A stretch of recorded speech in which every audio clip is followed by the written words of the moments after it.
जी इंटरव्ह्यूची वेळ येणार का नाही त्याच्या आधी मला प्रिपेअर्ड राहिली पाहिजे. सुट्टी देणार नाही, नुसता अभ्यास करणार आहे आता. घराकडनं आलो आता इकडे, उगाच टाइमपास करायला नको.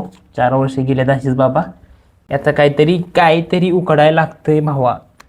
All is well, all is वेल.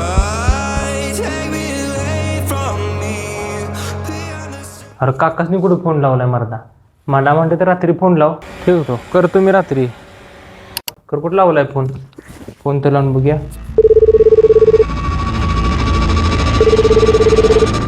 उचरण का झाली ती? परत एकदा ट्राय करून बघतो.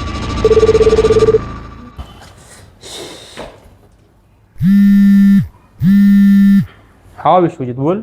मला म्हटलं ना तुम्ही रात्री फोन कर फ्री झालं. तुम्ही फ्री आहे ना आता? हा सध्या मी आता आलोय घरी. मी तुला थोड्या वेळानं आवरून फ्रेश होऊन करतो फोन. ठीक आहे चालेल. बिझी आहे का? थोड्या वेळानं करणार नव्हता मला फोन? करतो तुला.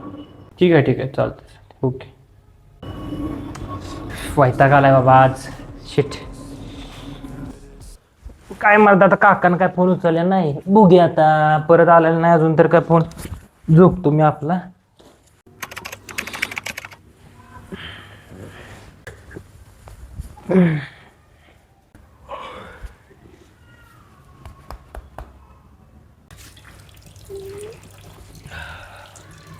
जॉब वॅकन्सी आहे, विश्वजितला एकदा कळवतो. फोन कोणा झाला रे?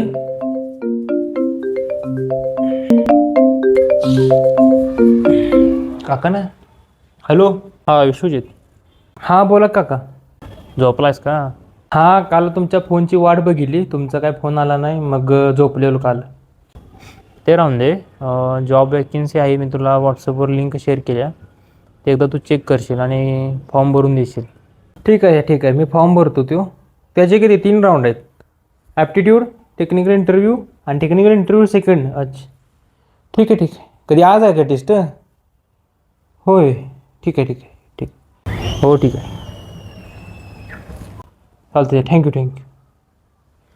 झाले बाबा, आता प्रिपरेशन केली पाहिजे बाबा. आजच टेस्ट आहे. आधी ॲप्लिकेशन तरी भरूया.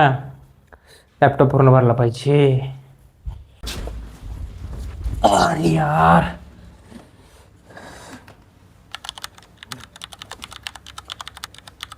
Into 100 by base. Yes, aptitude clear झालो. आता फक्त टेक्निकल इंटरव्ह्यू आणि टेक्निकल इंटरव्ह्यू सेकंड. सपला विषय. विशू कन्से in IT job. Yes, good morning. My name is Vishwajit.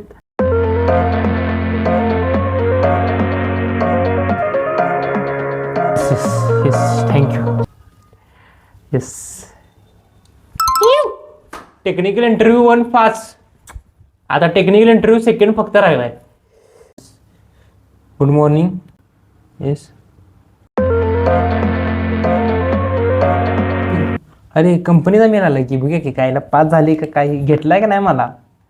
थांब, घेतला असं. 10वीमध्ये चांगला अभ्यास केला कारण मला 12वीमध्ये चांगलं कॉलेज मिळावं. 12वीमध्ये चांगला अभ्यास केला कारण मला इंजिनिअरिंग चांगली मिळावी. इंजिनिअरिंगमध्ये इतका चांगला अभ्यास केला मला चांगली कंपनी भेटावी, परंतु मला कॉलेजमधनं चांगली कंपनी किंवा कॅम्पस भेटलाच नाही. म्हणून पाहुण्यांच्या दयावया करून कसं तरी पुण्यामध्ये आलो. पाहुण्यांनी मला पहिली ऑपॉर्च्युनिटी दिली ती. त्याचं म्हटलं संधीचं सोनं करावं, परंतु ही पण संधी माझ्या हातातून गेली. देवानं माझ्या नशिबी काय लिहिले मला समजणं झाले. का फक्त माझ्या आईवडिलांच्या नशिबात फक्त आणि फक्त संघर्ष लिहिलाय. कधी दिवस माझे बदलणार देवा. आता तूच सांग मला मी काय करावं आणि काय नाही. आता सगळीकडं हारल्यासारखं झालं. आता तूच माझा पाठीराखा आणि तूच माझा सोबती.